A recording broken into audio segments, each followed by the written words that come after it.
عربوں کی پہلی بڑی فتح جو صرف ایک عورت کی عزت کی خاطر لڑی گئی۔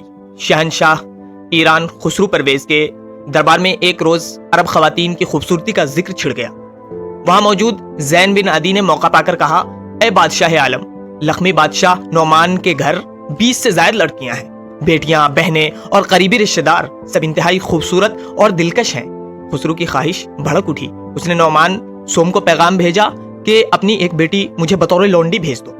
نعمان نے سخت الفاظ میں انکار کر دیا، میں آزاد عرب کی بیٹی کو اجنبی بادشاہ کے حرم میں بھیجنے سے موت کو ترجیح دوں گا۔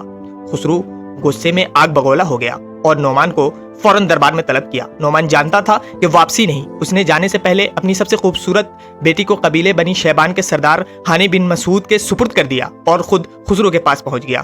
خسرو نے اسے قید کر کے ہاتھیوں تلے کچلوا کر قتل کر دیا۔ اب خسرو نے ہانی بن مسعود کو پیغام بھیجا کہ لڑکی مجھے سونپ دو۔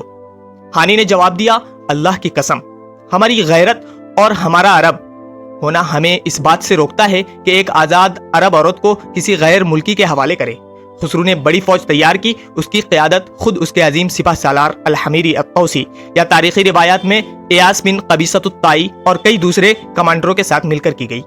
فوج میں زنجیر بند ہاتھی، بھاری گھوڑ سوار اور ہزاروں پیدل بھی شامل تھے۔ جب یہ خبر عرب قبائل تک پہنچی تو ایک عجیب منظر دیکھنے کو ملا۔ صرف ایک عورت کی عزت کے سوال پر سینکڑوں میل دور دراز کے قبائل نے اپنے پرانے خون اور دشمنیاں بھلا دی۔ بنی بکر بن وائل، بنی تمیم، بنی ربیعہ، بنی غطفان، یہ تمام چھوٹے بڑے قبائل جنگ لڑنے کے لیے تیار ہو گئے۔ معرکہ ذقار میں آراستہ ہوا۔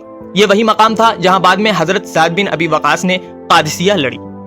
جنگ 3 دن تک جاری رہی۔ فارسیوں کے پاس تعداد، ہتھیار، ہاتھی اور ساز و سامان کی برتری تھی، مگر عربوں کے پاس غیرت، گھوڑوں کی تیزی تھی۔ تیسرا دن جب آیا تو عربوں نے رات کے اندھیرے میں حملہ کر دیا۔ فارسی کیمپ میں آگ لگا دی، ہاتھیوں کو بھگایا اور زنجیریں توڑ دی۔ فارسی لشکر بھاگنے لگا۔ ان کے بہت سے بڑے کمانڈر مارے گئے، جن میں سب سے مشہور نام ایاس بن قبیصہ اور ان کے ساتھی کئی فارسی سردار تھے۔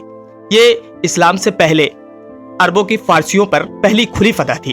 طبری، بلازری، ابن اثیر، ابن کثیر اور دیگر مورخین اسے اول ایام العرب یعنی عربوں کا پہلا عظیم دن قرار دیتے ہیں، اور یہی جذبہ غیرت بعد میں چند سال بعد اسلام کی صورت میں پوری دنیا پر چھا گیا۔